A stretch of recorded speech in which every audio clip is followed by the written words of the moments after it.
I'm Francis Rose, the host of the Daily Scoop podcast from the Scoop News Group. My guest today is Sanjay Gupta, the Chief Technology Officer at the Small Business Administration. Sanjay, welcome. Thanks for joining me today. A lot of agencies are experiencing the fact that their most important data sets and enterprise workloads are outside the cloud. You've done a transition at SBA. What are you seeing? What are your thoughts on the merits of bringing cloud capabilities to your data sets and your applications rather than data and applications to the cloud? Welcome, Sanjay. Thank you, Francis. Glad to be back with you here. So I think this is a question I would like to look at it from two different time frames. So the first time frame I think it's important to look from is the near to medium term. And I think there's going to be a different strategy from a longer term perspective. And so let me just enumerate on that a little bit. So when I look at from a near-term perspective, and that's correct, we do also at the SBA have quite a few of our enterprise applications and the associated data, which are not in the cloud. And so from a near-term perspective, what I see is sort of a twofold approach on that. First, decoupling the data from the application and being able to move a copy of that data in the cloud so that I can use some cloud-based services like artificial intelligence, machine learning, analytics, correlations, and there's a whole set of services that are cloud-based that I can now apply to this data set. On the application side, if it's relevant, I can probably do is augmenting that application in the traditional architecture by adding new portals or new capabilities that are in a cloud-based manner. So that's one of the paths we've chosen and we've done in some instances at the SBA. And I see that's sort of a viable path in the nearer term. Now, let me give sort of the longer term view of that, Francis. And I think it's possible that these enterprise applications in the longer term standpoint may not necessarily be feasible as they exist in the traditional architecture today. And there's like two distinct perspectives I want to offer on that.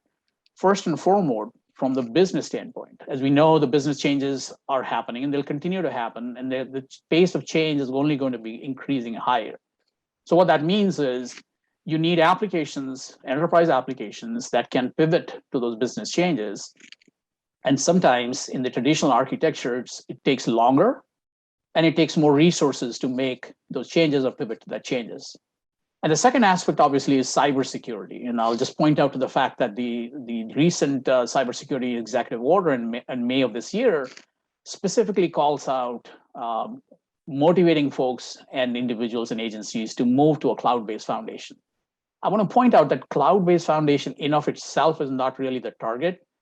The target is more so to say that those applications need the abilities that are offered by current or modern technologies like a cloud to support the newer cybersecurity requirements. So oftentimes, if these applications were built, let's say a few decades ago, they may not necessarily have the ability to be able to provide those kind of cybersecurity protection that are needed in today's world. So what I'm trying to say here is in the longer term, it's very possible that the business case for transitioning off that traditional architecture becomes higher or better. Because of the factors that I talked about, technology obsolescence and the business needs not being met in a timely manner. So I can see that will be a two-pronged strategy from my perspective. Do you have an example at SBA where you've used cloud capabilities as a service and applied them against an enterprise-wide challenge, an operational challenge, and seen a difference, or where you see the potential to see a difference in cost, agility, security, control, any of that?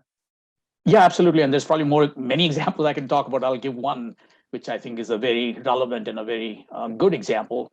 So let me kind of fast forward back into time in March of 2020, right around the onset of the global pandemic.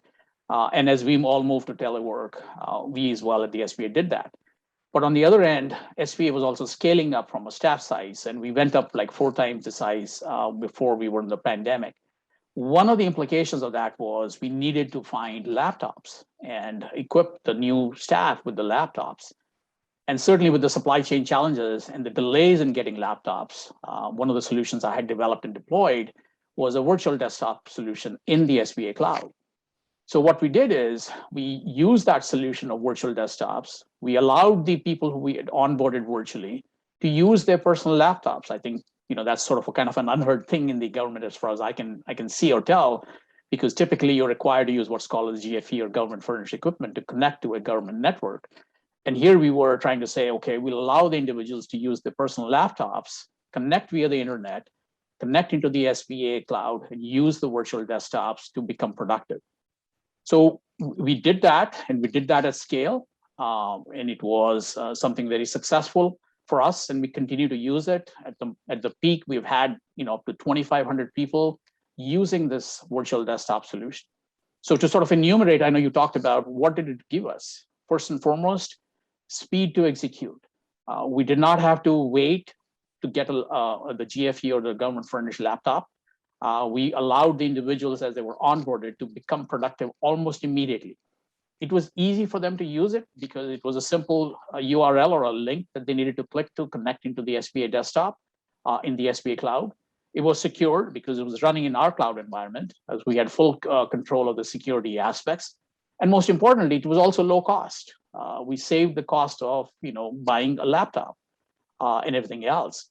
So all in all, it has been a huge benefit to the SBA from all angles. And quite frankly, it sort of changed the model or the mindset which traditionally government agencies use about, well, you have to have a GFE for an individual to be productive. Yeah, it strikes me that tremendous benefit to the citizen there, Sanjay, is the fact that you were able to expand your workforce 4 times over in such a short period of time. Is that lesson that we don't need to give everybody GFE? Is that the main lesson that you learned from that expansion, or did you take other lessons away from that too? I think there's many lessons to be taken away, actually. Yes, one of that is the no need to necessarily have a GFE for somebody to be productive. That I think is a distinct departure from what traditionally all of us in the federal government have operated with. 2, I think it's also bringing to the light that we can maintain security, we can maintain control, we can still be more cost effective, and we are innovative in the solution. I think the learning lesson I would also say in addition to that is be creative, be innovative, and most importantly, be bold. Some of these constraints are what I call are self-imposed controls. And be willing to sort of think outside the box, as it's the cliche. And that's the reason I say you have to be bold to be able to try some of these new innovations. You and I have spoken a number of times before about edge computing and the importance of it across the government, not just at SBA, and also specifically at your agency. As that concept and the execution of edge computing becomes more prevalent, how have you set your priorities at your agency regarding cloud capabilities as a service? What does that look like at some point in the future, a year, a couple of years out, Sanjay? Yeah, another great question, Francis. I'd say one of the things that we have accelerated the use of in the last year is consumption of cloud-based services at large. But let me give some specific examples and how they have enabled our mission. And I see, increased usage of those capabilities as we go forward. The one example I want to talk about is algorithm-based decision support system. It's sort of a mouthful, but simply put, what that does is that capability allows us to review applications and in an automated fashion, be able to make some dispositions on a variety of, if you will, decision criteria. So the simple English term, which gets more commonly used, is an artificial intelligence-based system, but at the heart of it, it's an algorithm. And that is what that algorithm allows you to do, is look at a variety of factors in an automated fashion and process very, very large set of data sets and be able to come up with if you will, a confidence score in terms of what the disposition should be or could be. And so we use that at scale in the last year and a half, given that the number of applications we were processing just skyrocketed.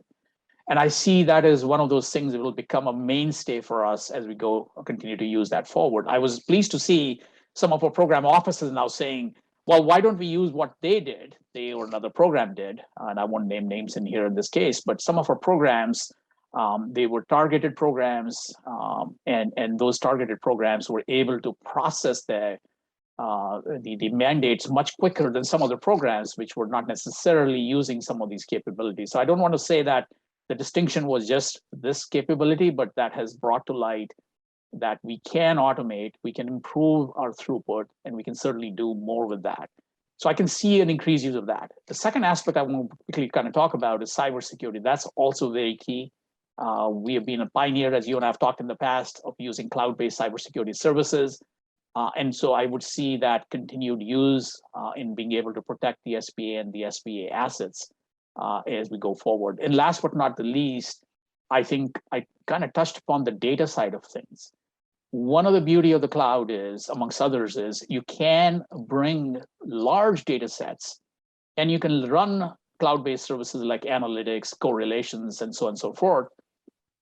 Now, the question I would also say is that, can I run this in a traditional environment? Absolutely, yes. Technically, yes. But is it cost and time and resource feasible? Maybe not. So that's, I would see, is we are going to use increasingly cloud-based data sets and the ability to connect to other large disparate cloud data sets to see if there are correlations and inferences we can draw. So those are sort of the few things that I see us going forward in the future. Sanjay Gupta of the Small Business Administration, great insight. Thanks for joining me today. Thank you for having me again.